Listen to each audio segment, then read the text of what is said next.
ನಿಮ್ಮ ತೂಕ ಜಾಸ್ತಿ ಆಗ್ತಾ ಇದೆಯಾ? ನಿಮಗೆ ವೆಯ್ಟ್ ಲಾಸ್ ಮಾಡ್ಕೋಬೇಕಾ? ಆದ್ರೆ ವೆಯ್ಟ್ ಲಾಸ್ ಮಾಡೋಕ್ಕೋಸ್ಕರ ಆಹಾರನ ಬಿಟ್ಟಿಡಕ್ ಆಗ್ತಾ ಇಲ್ವಾ? ಹಾಗಾದ್ರೆ ಆಹಾರನ ಎಲ್ಲ ಸೇವಿಸ್ತಾ ಊಟ ಮಾಡ್ಕೊಂಡೆ ವೆಯ್ಟ್ ಲಾಸ್ ಯಾವ ರೀತಿ ಮಾಡ್ಕೋಬಹುದು ಅಂತ ಇವತ್ತಿನ ವಿಡಿಯೋದಲ್ಲಿ ನಾನು ತಿಳಿಸ್ಕೊಡ್ತೀನಿ. ನಮಸ್ತೆ, ನಾನು ಡಾಕ್ಟರ್ ಧನ್ಯಶ್ರೀ, ನಿಸರ್ಗ ಹಾಸ್ಪಿಟಲ್, ಜಯನಗರ, ಬೆಂಗಳೂರು. ಸೊ ಇವತ್ತಿನ ವಿಡಿಯೋದಲ್ಲಿ ನಾವು ಇಂಟರ್ಮಿಟೆಂಟ್ ಫಾಸ್ಟಿಂಗ್ ಬಗ್ಗೆ ತಿಳ್ಕೊಳ್ಳೋಣ. ಸೊ ಇಂಟರ್ಮಿಟೆಂಟ್ ಫಾಸ್ಟಿಂಗ್ ಅಂದ್ರೆ ಏನು, ಇದನ್ನ ಯಾವ ರೀತಿ ಮಾಡಬಹುದು, ಹಾಗೆ ಈ ಅವಧಿಯಲ್ಲಿ ಯಾವ್ಯಾವ ಆಹಾರವನ್ನ ಸೇವಿಸಬೇಕು, ಯಾವ್ಯಾವನ್ನ ಸೇವಿಸಬಾರ್ದು, ಹಾಗೆ ಇದರಿಂದ ಏನೇನು ಬೆನಿಫಿಟ್ಸ್ ಇದೆ ಅಂತ ಇವತ್ತಿನ ವಿಡಿಯೋದಲ್ಲಿ ತಿಳ್ಕೊಳ್ಳೋಣ. ಸೊ ಇಂಟರ್ಮಿಟೆಂಟ್ ಫಾಸ್ಟಿಂಗ್ ಅಂತಂದ್ರೆ ನಿಗದಿಪಡಿಸಿದಂತ ಅವಧಿಯಲ್ಲಿ ಆಹಾರವನ್ನ ಸೇವಿಸುವಂತದ್ದು, ಹಾಗೆಯೇ ಉಳಿದ ಸಮಯದಲ್ಲಿ ಉಪವಾಸ ಇರುವಂತದ್ದು. ಸೊ ಇದರಲ್ಲಿ ಈಟಿಂಗ್ ವಿಂಡೋ ಮತ್ತೆ ಫಾಸ್ಟಿಂಗ್ ವಿಂಡೋ ಅಂತ ಇರುತ್ತೆ. ಸೊ ಈಟಿಂಗ್ ವಿಂಡೋ ಅನ್ನೋ ಅವಧಿಯಲ್ಲಿ ನಾವು ಆಹಾರವನ್ನ ಸೇವಿಸುವಂತದ್ದು, ಹಾಗೆ ಫಾಸ್ಟಿಂಗ್ ವಿಂಡೋನಲ್ಲಿ ಆಹಾರವನ್ನ ನಿರಾಕರಿಸಿ ಉಪವಾಸ ಇರುವಂತದ್ದು. ಸೊ ಇದನ್ನ ಬೇರೆ ಬೇರೆ ರೀತಿಯಾಗಿ ಬೇರೆ ಬೇರೆ ಪ್ಯಾಟರ್ನ್ ಅಲ್ಲಿ ಮಾಡಬಹುದು. ಫಾರ್ ಎಕ್ಸಾಂಪಲ್ ಹೇಳ್ಬೇಕಾದ್ರೆ ಆಲ್ಟರ್ನೇಟ್ ಡೇಸ್ ಫಾಸ್ಟ್ ಅಂತ ಹೇಳ್ತೀವಿ, ಅಂದ್ರೆ ಒಂದಿನ ಊಟ ಮಾಡುವಂತದ್ದು, ಇನ್ನೊಂದಿನ ಪೂರ್ತಿಯಾಗಿ ಉಪವಾಸ ಇರುವಂತದ್ದು, ಈ ರೀತಿ ಮಾಡುವಂತದ್ದು. ಅಥವಾ 5/2 ಫಾಸ್ಟಿಂಗ್ ಕೂಡ ಮಾಡ್ತಾರೆ, ಅಂದ್ರೆ 5 days ನಾರ್ಮಲ್ ಆಹಾರ ಸೇವಿಸಿ 2 ದಿನ ಕಂಪ್ಲೀಟ್ ಆಗಿ ಫಾಸ್ಟಿಂಗ್ ಮಾಡುವಂತದ್ದು. ಅಥವಾ ರೇಷಿಯೋದಲ್ಲಿ ಒಂದು ದಿನದಲ್ಲೇ ಪರ್ಟಿಕ್ಯುಲರ್ ಆಗಿ ಕೆಲವೊಂದು ಅವರ್ಸ್ ನಾವು ಊಟ ತಗೊಂಡು ಇನ್ ಕೆಲವು ಅವರ್ಸ್ ಫಾಸ್ಟಿಂಗ್ ಮಾಡುವಂತದ್ದು. ಇದರಲ್ಲಿ ಕೂಡ ಹಲವಾರು ರೇಷಿಯೋದಲ್ಲಿ ಇದನ್ನ ಮಾಡ್ತಾರೆ. ಎಕ್ಸಾಂಪಲ್ ಹೇಳ್ಬೇಕಂದ್ರೆ 12:12 ಅಂದ್ರೆ 12 ಗಂಟೆಗಳ ಕಾಲ ಊಟವನ್ನು ಸೇವಿಸಿ ಮತ್ತೆ 12 ಗಂಟೆ ಕಾಲ ಉಪವಾಸ ಇರುವಂತದ್ದು. ಅಥವಾ 14:10 10 ಅವರ್ಸ್ ಊಟ ಸೇವಿಸಿ 14 ಅವರ್ಸ್ ಫಾಸ್ಟಿಂಗ್ ಮಾಡುವಂತದ್ದು.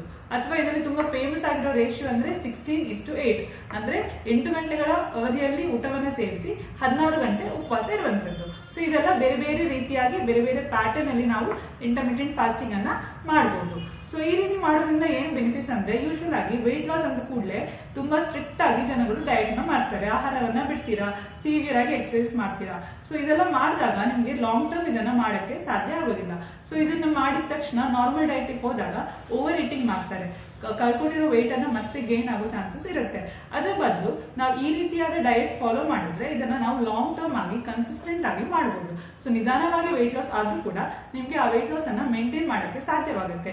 ಹಾಗೆ ನೀವು ಆಹಾರ ಸೇವಿಸ್ತಾ ಇರೋದ್ರಿಂದ ನ್ಯೂಟ್ರಿಷನಲ್ ಡೆಫಿಷಿಯನ್ಸಿ ಕೂಡ ಆಗೋ ಸಾಧ್ಯತೆ ಕಡಿಮೆ ಇರುತ್ತೆ. ಇಂಟರ್ಮಿಟೆಂಟ್ ಫಾಸ್ಟಿಂಗ್ ನ ಯಾವ ರೀತಿ ಮಾಡಬಹುದು ಅಂತ ನಾವು ತಿಳ್ಕೊಳ್ಳೋಣ. ಸೊ ಈಗ ನಾನು ಪಾಪ್ಯುಲರ್ ಆಗಿ ಇರುವಂತಹ 12:12, 14:10 ಮತ್ತೆ 16:8 ರೇಷಿಯೋದ ಫಾಸ್ಟಿಂಗ್ ಬಗ್ಗೆ ನಿಮ್ಗೆ ತಿಳಿಸ್ಕೊಡ್ತೇನೆ. ಸೊ ಬಿಗಿನರ್ಸ್ ಸ್ಟಾರ್ಟಿಂಗ್ ಗೆ ನೀವು ಸ್ಟಾರ್ಟ್ ಮಾಡ್ಬೇಕಂದ್ರೆ ಸಡನ್ ಆಗಿ ನಿಮ್ಗೆ ಸ್ಟ್ರಿಕ್ಟ್ ಆಗಿ ಮಾಡಕ್ ಸ್ವಲ್ಪ ಕಷ್ಟ ಆಗುತ್ತೆ. ಅದಕ್ಕೆ ನೀವು 12:12 ರೇಷಿಯೋ ಇಂದ ಸ್ಟಾರ್ಟ್ ಮಾಡ್ಕೋಬಹುದು. ಸೊ ಇದನ್ನ ಹೇಗೆ ಮಾಡೋದು ಅಂತ ನೋಡೋದಾದ್ರೆ, ಈಗ 12 ಅವರ್ಸ್ ನಿಮ್ಮ ಈಟಿಂಗ್ ವಿಂಡೋ, 12 ಅವರ್ಸ್ ನಿಮ್ಮ ಫಾಸ್ಟಿಂಗ್ ವಿಂಡೋ ಇರುತ್ತೆ. ಫಾರ್ ಎಕ್ಸಾಂಪಲ್ ಹೇಳ್ಬೇಕಂದ್ರೆ ಬೆಳಗ್ಗೆ 7 ಗಂಟೆಗೆ ನೀವು ಬ್ರೇಕ್ಫಾಸ್ಟ್ ಮಾಡಿದ್ರೆ 7 ಗಂಟೆಯಿಂದ 12 ಗಂಟೆ ನೀವು ಲೆಕ್ಕ ಹಾಕಿದ್ರೆ ರಾತ್ರಿ 7 ಗಂಟೆಗೆ ನಿಮ್ಮ last meal of the day ಇರಬೇಕು. ಸೊ ಬೆಳಗ್ಗೆ 7 ಗಂಟೆಯಿಂದ ರಾತ್ರಿ 7 ಗಂಟೆ ತನಕ ನೀವು ಆಹಾರವನ್ನ ಸೇವಿಸಬಹುದು.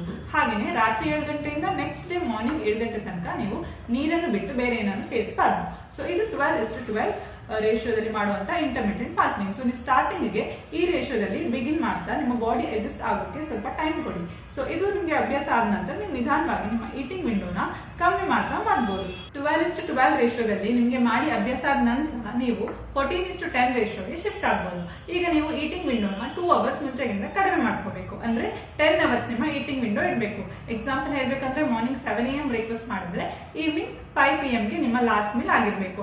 ಆಮೇಲೆ 5 ಗಂಟೆಯಿಂದ ನೆಕ್ಸ್ಟ್ ದಿನ 7 ಗಂಟೆ ತನಕ ನೀವು ಫಾಸ್ಟಿಂಗ್ ಪೀರಿಯಡ್ ಅಲ್ಲಿ ಇದ್ದು ಏನು ತಿನ್ಬಾರ್ದು, ಬರೀ ನೀರನ್ನ ಮಾತ್ರ ಸೇವಿಸಬೇಕು. ಇದು ನಿಮ್ಗೆ ಸ್ವಲ್ಪ ಅಭ್ಯಾಸ ಆಯ್ತು, ಇದೇ ಸೆಟ್ ಆಯ್ತು ಅಂದ್ರೆ ಇದೇ ಕೂಡ ನೀವು ಕಂಟಿನ್ಯೂ ಮಾಡ್ಕೋಬಹುದು. ಇಲ್ಲ ಇನ್ನು ಸ್ವಲ್ಪ ಜಾಸ್ತಿ ಮಾಡ್ತೀನಿ ಅಂತಂದ್ರೆ 16:8 ರೇಷಿಯೋಗೆ ನೀವು ಶಿಫ್ಟ್ ಆಗ್ಬಹುದು. ಇವಾಗ ಮತ್ತೆ ನಿಮ್ಮ ಈಟಿಂಗ್ ವಿಂಡೋದಲ್ಲಿ 2 ಅವರ್ಸ್ ನ ಕಡಿಮೆ ಮಾಡ್ಕೋಬೇಕು. 8 ಅವರ್ಸ್ ನಿಮ್ಮ ಈಟಿಂಗ್ ವಿಂಡೋ ಇಟ್ಕೊಂಡು 16 ಅವರ್ಸ್ ಫಾಸ್ಟಿಂಗ್ ಮಾಡ್ಕೋಬೇಕು. ಎಕ್ಸಾಂಪಲ್ ಹೇಳ್ಬೇಕಂದ್ರೆ ಮಾರ್ನಿಂಗ್ 7 AM ನೀವು ಬ್ರೇಕ್ಫಾಸ್ಟ್ ಮಾಡಿದ್ರೆ ಮಧ್ಯಾಹ್ನ 3 ಗಂಟೆಗೆ ನಿಮ್ಮ ಲಾಸ್ಟ್ ಮೀಲ್ ಆಗುತ್ತೆ. ಬಟ್ ಇದೇ ರೀತಿ ನೀವು ಮಾಡ್ಬೇಕಂತ ಇಲ್ಲ, ನಿಮ್ಮ ಟೈಮಿಂಗ್ಸ್ ನಿಮ್ಗೆ ಬೇಕಾದಾಗೆ ಅಡ್ಜಸ್ಟ್ ಮಾಡ್ಕೋಬಹುದು.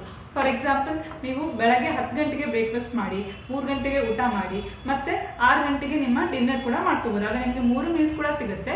ಬಟ್ ಬ್ರೇಕ್ಫಾಸ್ಟ್ ಸ್ವಲ್ಪ ಲೇಟ್ ಮಾಡಬೇಕು, ಡಿನ್ನರ್ ಸ್ವಲ್ಪ ಬೇಗ ಮಾಡಬೇಕು. ಈಗ ಮಾಡ್ತಾ ನಿಮ್ಗೆ 3 ಮೀಲ್ಸ್ ಕೂಡ ಸಿಗುತ್ತೆ. ವಿದಿನ್ 8 ಅವರ್ಸ್ ಅಲ್ಲೇ ನೀವು ಇದನ್ನ ತಗೋಬಹುದು. ಹಾಗೇನೆ 16 ಅವರ್ ಫಾಸ್ಟಿಂಗ್ ಕೂಡ ಮಾಡಬಹುದು. ಸೊ ಎಲ್ಲ ನಿಮ್ಗೆ ಇದಾಗಲ್ಲ, ನೀವು ಇನ್ ಕೇಸ್ ನೈಟ್ ಶಿಫ್ಟ್ ಈ ತರ ಎಲ್ಲ ಇದ್ರೆ ನಿಮ್ಮ ಟೈಮಿಂಗ್ಸ್ ಬೇಕಾದಾಗಿ ನೀವು ಅಡ್ಜಸ್ಟ್ ಮಾಡ್ಕೊಂಡು ಡೈರೆಕ್ಟ್ ಆಗಿ ಮಧ್ಯಾಹ್ನ 12 o'clock ನಿಮ್ಮ ಫಸ್ಟ್ ಮೀಲ್ ತಗೊಂಡು ರಾತ್ರಿ 8 ಗಂಟೆಗೆ ನಿಮ್ಮ ಲಾಸ್ಟ್ ಮೀಲ್ ಕೂಡ ಮಾಡ್ಕೋಬಹುದು. ಈ ರೀತಿ ಕೂಡ ಮಾಡ್ಕೋಬಹುದು. ನಿಮ್ಮ ಲೈಫ್ ಸ್ಟೈಲ್ ಯಾವ ರೀತಿ ಇದೆ, ನಿಮ್ಮ ವರ್ಕಿಂಗ್ ಎಲ್ಲಾನು ನೋಡ್ಕೊಂಡು ನಿಮ್ಗೆ ಬೇಕಾದ ತರ ನೀವು ನಿಮ್ಮ ಟೈಮಿಂಗ್ಸ್ ನ ಅಡ್ಜಸ್ಟ್ ಮಾಡ್ಕೋಬಹುದು. ಬಟ್ ಈಟಿಂಗ್ ವಿಂಡೋನ ಕ್ಯಾಲ್ಕುಲೇಟ್ ಮಾಡಿ ಕರೆಕ್ಟ್ ಆಗಿ ಸೇಮ್ ಫಾಲೋ ಮಾಡೋಕ್ಕೆ ಟ್ರೈ ಮಾಡಿ. ಸೊ ಸ್ಟಾರ್ಟಿಂಗ್ ನೀವು 12:12 ರೇಷಿಯೋ ಇಂದ ಸ್ಟಾರ್ಟ್ ಮಾಡಿ ನಿಧಾನಕ್ಕೆ ನಿಮ್ಮ ಈಟಿಂಗ್ ವಿಂಡೋ 2 ಅವರ್ಸ್ ರೆಡ್ಯೂಸ್ ಮಾಡ್ತಾ ಮತ್ತೆ 2 ಅವರ್ಸ್ ರೆಡ್ಯೂಸ್ ಮಾಡ್ತಾ ಯಾವ್ದು ನಿಮಗೆ ಸೆಟ್ ಆಗುತ್ತೆ ಅದೇ ರೀತಿಯಾಗಿ ನೀವು ಕಂಟಿನ್ಯೂ ಮಾಡ್ತಾ ಬರಬಹುದು. ಇದು 1 ವೀಕ್ ಅಥವಾ 1 ಮಂತ್ 3 ಮಂತ್ ತನಕ ಕೂಡ ನೀವು ಮಾಡ್ಕೋಬಹುದು. ಈ ರೀತಿ ಮಾಡ್ತಾ ಇರೋದ್ರಿಂದ ಕನ್ಸಿಸ್ಟೆಂಟ್ ಆಗಿ ನೀವು ಫಾಲೋ ಮಾಡೋಕ್ಕಾಗುತ್ತೆ. ಹಾಗೇನೆ ನಿಧಾನವಾಗಿ ನಿಮ್ಮ ವೆಯ್ಟ್ ಲಾಸ್ ಕೂಡ ಆಗ್ತಾ ಬರುತ್ತೆ. ಹಾಗೇನೆ ಅದನ್ನ ನೀವು ಮೇಂಟೈನ್ ಮಾಡೋಕ್ಕೆ ಕೂಡ ಸಾಧ್ಯ ಆಗುತ್ತೆ. ಸೊ ಇದು ಒಂದು. ಹಾಗಾದ್ರೆ ಈ ಅವಧಿಯಲ್ಲಿ ಯಾವ ಯಾವ ಆಹಾರವನ್ನ ನೀವು ಸೇವಿಸಬಹುದು ಅಂತ ನೋಡೋದಾದ್ರೆ, ಈಗ ಕೆಲವರು ಏನ್ ಅನ್ಕೋತಾರೆ ಈಟಿಂಗ್ ವಿಂಡೋ ಅಂದ್ರೆ ಏನ್ ಬೇಕಾದ್ರೂ ತಿನ್ಬೋದು, ಆತರ ಅಲ್ಲ. ಸೊ ಲಿಮಿಟ್ ಅಲ್ಲೇ ನೀವು ತಿನ್ಬೇಕು. 2 ಮೀಲ್ಸ್ ಅಥವಾ 3 ಮೀಲ್ಸ್ ಅ ಡೇ ಅಷ್ಟೇ ತಿನ್ಬೇಕು. ಹಾಗೇನೆ ಈ ಅವಧಿಯಲ್ಲಿ ನೀವು ಆದಷ್ಟು ಜಾಸ್ತಿ ಹಣ್ಣುಗಳು, ತರಕಾರಿಗಳು, ಹೋಲ್ ಗ್ರೇನ್ಸ್ ಈ ತರದ ಜಾಸ್ತಿ ತಿನ್ಬೇಕು. ಹಾಗೇನೆ ಒಳ್ಳೆಯ ಫ್ಯಾಟ್, ತುಪ್ಪ ಇರ್ಬೋದು, ಮೊಟ್ಟೆ ಇರ್ಬೋದು ಅಥವಾ ಫಿಶ್ ಇರ್ಬೋದು, ಇದನ್ನೆಲ್ಲ ಸೇವನೆ ಮಾಡ್ಬೋದು. ಹಾಗೆಯೇ ಪ್ರೋಟೀನ್, ಒಳ್ಳೆಯ ಪ್ರೋಟೀನ್ ಕೂಡ ನಿಮಗೆ ಸಿಗಬೇಕು. ಸೊ ವೆಜಿಟೇರಿಯನ್ಸ್ ಆಗಿದ್ರೆ ನೀವು ಪನೀರ್, ಸೋಯಾ, ಅಥವಾ ನಾನ್ ವೆಜಿಟೇರಿಯನ್ಸ್ ಆಗಿದ್ರೆ ಮೊಟ್ಟೆ, ಚಿಕನ್ ಇವನ್ನೆಲ್ಲ ಸೇವನೆ ಮಾಡ್ಬೋದು. ಇದರಲ್ಲಿ ಏನೇನು ಅವಾಯ್ಡ್ ಮಾಡಬೇಕು ಅಂತ ನೋಡೋದಾದ್ರೆ ಮೇನ್ ಆಗಿ ಜಂಕ್ ಫುಡ್ಸ್ ಮತ್ತೆ ರಿಫೈನ್ಡ್ ಫ್ಲೈರ್ ನ ಮಾಡುವಂಥದ್ದು, ಮೈದಾ ಅವಾಯ್ಡ್ ಮಾಡಬೇಕು, ರಿಫೈನ್ಡ್ ಆಯಿಲ್ ಪ್ರಾಡಕ್ಟ್ಸ್ ಅವಾಯ್ಡ್ ಮಾಡಬೇಕು, ಶುಗರ್ ಅವಾಯ್ಡ್ ಮಾಡಬೇಕು. ಸೊ ಇಂಥ ಪ್ರಾಡಕ್ಟ್ಸ್ ಅನ್ನ ನೀವು ಅವಾಯ್ಡ್ ಮಾಡಬೇಕು. ಹಾಗೇನೆ ಸಿಕ್ಕಾಪಟ್ಟೆ ಜಾಸ್ತಿ ಕ್ವಾಂಟಿಟಿಲಿ ಕೂಡ ತಿನ್ನಬಾರ್ದು. ಎನಿವೆ ಇದು ಈಟಿಂಗ್ ಪೀರಿಯಡ್, ಇನ್ಮೇಲೆ ನಾನೇನು ತಿನ್ನಲ್ಲ ಅಂತ ಲಾಸ್ಟ್ ಮೀನಲ್ಲಿ ಚೆನ್ನಾಗಿ ತಿನ್ನೋದು ಈ ತರ ಮಾಡಬಾರ್ದು. ನಿಮ್ಮ ಮಾಡರೇಷನ್ ಅಲ್ಲಿ ನೀವು ಫುಡ್ ಅನ್ನ ತಗೋಬೇಕು. ಸೊ ನಿಮ್ಗೆಲ್ಲ ಗೊತ್ತೇ ಇರುತ್ತೆ. ಸೊ ನಮ್ಗೆ ದಿನಕ್ಕೆ ಅರೌಂಡ್ 1500 to 2000 ಕ್ಯಾಲರೀಸ್ ಸಾಕಾಗುತ್ತೆ. ಸೊ ಅಷ್ಟು ಆಗುವಷ್ಟು ಅಷ್ಟೇ ನೀವು ಸೇವನೆ ಮಾಡಬೇಕು. ತುಂಬಾ ಹೈಯರ್ ಕ್ವಾಂಟಿಟಿಯಲ್ಲಿ ಸೇವನೆಯನ್ನ ಮಾಡಬಾರ್ದು. ಸೊ ಲಿಮಿಟೆಡ್ ಆಗಿ ಮಾಡರೇಷನ್ ಅಲ್ಲಿ ಊಟವನ್ನ ನೀವು ತಗೋಬಹುದು. 3 ಹೊತ್ತು ತಗೋಬಹುದು, ಇಲ್ಲ 2 ಹೊತ್ತು ತಗೋಬಹುದು. ಆದ್ರೆ ತುಂಬಾ ಸತಿ ಅವಾಗ 2 ಅವರ್ಸ್ ಒನ್ಸ್ ತಿಂತಾ ಇರೋದು ಈ ತರ ಮಾಡಬಾರ್ದು. ಸೊ ಈ ತರ ನೀವು ಡಯಟ್ ಅನ್ನ ಫಾಲೋ ಮಾಡಬಹುದು. ಇಂಟರ್ಮಿಟೆಂಟ್ ಫಾಸ್ಟಿಂಗ್ ಯಾವ ರೀತಿ ವರ್ಕ್ ಆಗುತ್ತೆ ಅಂತ ತಿಳ್ಕೊಳ್ಳೋಣ. ಇದರ ಮೆಕ್ಯಾನಿಸಮ್ ಏನು ಅಂತ ತಿಳ್ಕೊಳ್ಳೋಣ. ಸೊ ನಾನು ಸಿಂಪಲ್ ಆಗಿ ಎಕ್ಸ್ಪ್ಲೇನ್ ಮಾಡ್ತೀನಿ. ಸೊ ನಾರ್ಮಲ್ ಆಗಿ ನಾವು ತಿನ್ನುವಂತ ಆಹಾರ ನಮ್ಮ ಬಾಡಿಗೆ ಹೋದ್ಮೇಲೆ ಗ್ಲೂಕೋಸ್ ಆಗಿ ಕನ್ವರ್ಟ್ ಆಗುತ್ತೆ. ಸೊ ಈ ಗ್ಲೂಕೋಸ್ ನಮ್ಮ ಬಾಡಿಯಲ್ಲಿ ಬೇರೆ ಬೇರೆ ಫಂಕ್ಷನ್ಸ್ ಗೆ ಮತ್ತೆ ನಾವು ಮಾಡುವಂತ ಫಿಸಿಕಲ್ ಆಕ್ಟಿವಿಟಿಗೆ ನಮ್ಗೆಲ್ಲದಕ್ಕೂ ಎನರ್ಜಿ ಬೇಕು. ಸೊ ಈ ಎನರ್ಜಿ ಎಲ್ಲಿಂದ ಸಿಗುತ್ತೆ?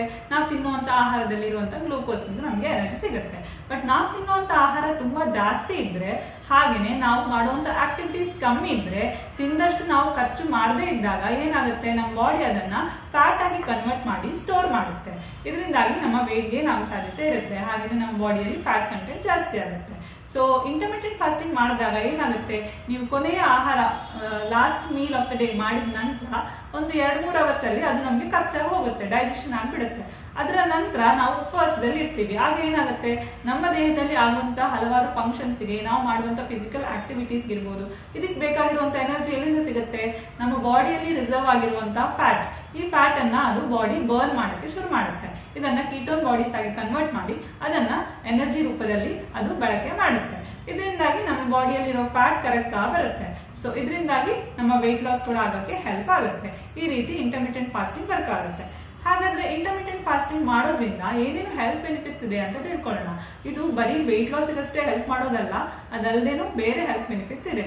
ಫಸ್ಟ್ ಒನ್ ನಿಮ್ಗೆಲ್ಲ ಗೊತ್ತಿರುವ ಹಾಗೆ ವೆಯ್ಟ್ ಲಾಸ್, ಫ್ಯಾಟ್ ಬರ್ನ್ ಆಗೋದ್ರಿಂದ ವೆಯ್ಟ್ ರಿಡಕ್ಷನ್ ಆಗೋಕ್ಕೆ ಕೂಡ ಇದು ಹೆಲ್ಪ್ ಮಾಡುತ್ತೆ. ಎರಡನೇದೇನಂದ್ರೆ ಹಾರ್ಟ್ ಹೆಲ್ತ್, ನಮ್ಮ ಹೃದಯದ ಆರೋಗ್ಯವನ್ನ ಕಾಪಾಡಕ್ಕೆ ಕೂಡ ಇದು ಹೆಲ್ಪ್ ಮಾಡುತ್ತೆ. ಹೇಗಂದ್ರೆ ಇದರಲ್ಲಿ ನಮ್ಮ ಟ್ರೈಗ್ಲಿಸರೈಡ್ ಲೆವೆಲ್, ಕೊಲೆಸ್ಟ್ರಾಲ್ ಲೆವೆಲ್ ಇದನ್ನೆಲ್ಲ ಕಡಿಮೆ ಮಾಡುತ್ತೆ. ನಮ್ಮ ಬ್ಲಡ್ ಪ್ರೆಷರ್ ಲೆವೆಲ್ ಅನ್ನ ಕೂಡ ಮೇಂಟೈನ್ ಮಾಡಕ್ಕೆ ಇದು ಹೆಲ್ಪ್ ಮಾಡುತ್ತೆ.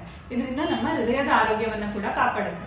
ಇದಲ್ಲದೆ ನಮ್ಮ ಬ್ರೈನ್ ಹೆಲ್ತ್, ನಮ್ಮ ಬ್ರೈನ್ ಅಲ್ಲಿ ಹಲವಾರು ಹೊಸ ನ್ಯೂರಲಾಜಿಕಲ್ ಕನೆಕ್ಷನ್ಸ್ ಕ್ರಿಯೇಟ್ ಆಗಕ್ಕೆ ಕೂಡ ಇದು ಹೆಲ್ಪ್ ಮಾಡುತ್ತೆ. ಹಾಗೇನೆ ನಮ್ಮ ನೆನಪಿನ ಶಕ್ತಿಯನ್ನ ಇಂಪ್ರೂವ್ ಮಾಡಕ್ಕೆ ಕೂಡ ಇದರಿಂದ ಹೆಲ್ಪ್ ಆಗುತ್ತೆ. ಹಾಗೇನೆ ಗಟ್ ಹೆಲ್ತ್, ನಮ್ಮ ಕರುಳಿನ ಆರೋಗ್ಯವನ್ನ ಮೇಂಟೈನ್ ಮಾಡಕ್ಕೆ ಕೂಡ ಇದು ಹೆಲ್ಪ್ ಮಾಡುತ್ತೆ. ಫಾಸ್ಟಿಂಗ್ ಟೈಮಲ್ಲಿ ಏನಾಗುತ್ತೆ ಅಂದ್ರೆ, ನಾವು ಆಹಾರವನ್ನ ಸೇವಿಸದೇ ಇರೋದ್ರಿಂದ ಬಾಡಿಯಲ್ಲಿ ಗ್ಲೂಕೋಸ್ ಲೆವೆಲ್ ಕಡಿಮೆ ಆಗುತ್ತೆ. ಇದರಿಂದಾಗಿ ನಮ್ಮ ಕರಳಲ್ಲಿ ಇರುವಂತಹ ಕೆಟ್ಟ ಬ್ಯಾಕ್ಟೀರಿಯಾಗಳ ಸಂಖ್ಯೆ ಕಡಿಮೆ ಮಾಡಕ್ಕೆ ಕೂಡ ಇದು ಹೆಲ್ಪ್ ಮಾಡುತ್ತೆ. ಹಾಗೇನೆ ಇದು ನಮ್ಮ ಸೆಲ್ಯುಲರ್ ರಿಪೇರ್ ಮಾಡಕ್ಕೆ ಕೂಡ ಹೆಲ್ಪ್ ಮಾಡುತ್ತೆ. ಅಂದ್ರೆ ನಮ್ಮ ಬಾಡಿಯಲ್ಲಿ ಆಟೋಫೇಜಿ ಅನ್ನೋ ಪ್ರೊಸೆಸ್ ನ ಆಕ್ಟಿವೇಟ್ ಮಾಡುತ್ತೆ. ಅಂದ್ರೆ ಏನಂದ್ರೆ, ನಮ್ಮ ಬಾಡಿಯಲ್ಲಿ ಇರುವಂತಹ ವೇಸ್ಟ್ ಮೆಟೀರಿಯಲ್, ನಮ್ಮ ಜೀವಕೋಶದಲ್ಲಿ ಬೇಡದೇ ಇರುವಂತಹ ವೇಸ್ಟ್ ಮೆಟೀರಿಯಲ್ಸ್ ಗಳನ್ನೆಲ್ಲ ಇದು ಡಿಸ್ಟ್ರಾಯ್ ಮಾಡಿ ನಮ್ಮ ಸೆಲ್ ಗಳನ್ನೆಲ್ಲ ರಿಪೇರ್ ಮಾಡಕ್ಕೆ ಹೆಲ್ಪ್ ಮಾಡುತ್ತೆ. ಹಾಗೇನೆ ನಮ್ಮ ಇನ್ಸುಲಿನ್ ರೆಸಿಸ್ಟೆನ್ಸ್ ಅನ್ನ ಕೂಡ ಕಡಿಮೆ ಮಾಡಕ್ಕೆ ಇದು ಹೆಲ್ಪ್ ಮಾಡುತ್ತೆ. ಇದರಿಂದಾಗಿ ಡಯಾಬಿಟಿಸ್, ಟೈಪ್ 2 ಡಯಾಬಿಟಿಸ್ ಇರೋರಿಗೆ ಕೂಡ ಇದು ತುಂಬಾ ಬೆನಿಫಿಷಿಯಲ್. ಇನ್ಸುಲಿನ್ ರೆಸಿಸ್ಟೆನ್ಸ್ ಕಡಿಮೆ ಮಾಡೋದ್ರಿಂದ ನಮ್ಮ ಫಾಸ್ಟಿಂಗ್ ಬ್ಲಡ್ ಶುಗರ್ ಲೆವೆಲ್ ಕೂಡ ಕಡಿಮೆ ಆಗುತ್ತೆ. ಲೆಪ್ಟಿನ್ ಹಾರ್ಮೋನ್ ಕೂಡ ನಮ್ಮ ಬಾಡಿಯಲ್ಲಿ ಕಡಿಮೆ ಮಾಡಕ್ಕೆ ಇದು ಹೆಲ್ಪ್ ಮಾಡುತ್ತೆ. ಹಾಗೇನೆ ಫಿಸಿಕಲ್ ಫಿಟ್ನೆಸ್ ಅಲ್ಲಿ ಇಂಪಾರ್ಟೆನ್ಸ್ ಕೊಡೋರಿಗೆ ಕೂಡ ಇದು ತುಂಬಾ ಒಳ್ಳೆಯದು. ಯಾಕಂದ್ರೆ ಇದು ನಮ್ಮ ಮಸಲ್ ಮಾಸ್ ಅನ್ನ ಮೇಂಟೈನ್ ಮಾಡುತ್ತೆ, ಬರೀ ಫ್ಯಾಟ್ ಲಾಸ್ ಅನ್ನ ಅಷ್ಟೇ ಮಾಡುತ್ತೆ, ಮಸಲ್ ಲಾಸ್ ಆಗಲ್ಲ. ಇದರಿಂದಾಗಿ ಫಿಟ್ನೆಸ್ ಫ್ರೀಕ್ಸ್ ಯಾರಿದಾರ ಅವ್ರಿಗೆ ಕೂಡ ಇದು ತುಂಬಾ ಒಳ್ಳೆಯದು. ಈ ರೀತಿಯ ಫಾಸ್ಟಿಂಗ್ ಮಾಡಿ ಕೂಡ ನೀವು ವೇಟ್ ಲಾಸ್ ಅನ್ನ ಮಾಡಕ್ಕೆ ಟ್ರೈ ಮಾಡ್ಕೋಬಹುದು. ಹಾಗಾದ್ರೆ ಇಂಟರ್ಮಿಟೆಂಟ್ ಫಾಸ್ಟಿಂಗ್ ಎಲ್ಲರೂ ಮಾಡ್ಬೋದಾ ಅಥವಾ ಕೆಲವರು ಮಾಡಬಾರ್ದಾ ಅಂತ ನಿಮ್ಗೆ ಕ್ವಶನ್ ಇರ್ಬೋದು. ಹಾಗಾದ್ರೆ ಇಂಟರ್ಮಿಟೆಂಟ್ ಫಾಸ್ಟಿಂಗ್ ಯಾರ್ಯಾರು ಮಾಡಬಾರ್ದು ಅಂತ ತಿಳ್ಕೊಳ್ಳೋಣ. ಸೊ ಮೇನ್ ಆಗಿ ಪ್ರೆಗ್ನೆಂಟ್ ವುಮೆನ್ ಇದ್ರೆ ಅವರು ಇಂಟರ್ಮಿಟೆಂಟ್ ಫಾಸ್ಟಿಂಗ್ ನ ಮಾಡಬಾರ್ದು. ಹಾಗೇನೆ ಲ್ಯಾಕ್ಟೇಟಿಂಗ್ ಮದರ್ಸ್ ಕೂಡ ಇಂಟರ್ಮಿಟೆಂಟ್ ಫಾಸ್ಟಿಂಗ್ ಅನ್ನ ಮಾಡಬಾರ್ದು. ಮತ್ತೆ ಟೀನೇಜ್ ಮತ್ತೆ ಚಿಲ್ಡ್ರನ್ಸ್ ಕೂಡ ಅವಾಯ್ಡ್ ಮಾಡಬೇಕು. ಹಾಗೇನೆ ನಿಮ್ಗೆ ಟೈಪ್ 1 ಡಯಾಬಿಟೀಸ್ ಇದ್ರೆ, ಇನ್ಸುಲಿನ್ ತಗೋತಾ ಇದ್ರೆ ಅಂತವರು ಕೂಡ ಇಂಟರ್ಮಿಟೆಂಟ್ ಫಾಸ್ಟಿಂಗ್ ನ ಅವಾಯ್ಡ್ ಮಾಡಬೇಕು. ಇದಲ್ಲದೆ ನೀವು ಯಾವ್ದಾದ್ರು ಮೆಡಿಕೇಶನ್ಸ್ ನ ರೆಗ್ಯುಲರ್ ಆಗಿ ತಗೋತಾ ಇದ್ರೆ, ಊಟ ಆದ್ಮೇಲೆ ತಗೊಳ್ಳುವಂತ ಮೆಡಿಕೇಶನ್ಸ್ ಇದ್ರೆ ಅಂತವ್ರು ಕೂಡ ನೀವು ಡಾಕ್ಟರ್ಸ್ ಅಡ್ವೈಸ್ ಅನ್ನ ಫಸ್ಟ್ ತಗೋಬೇಕು.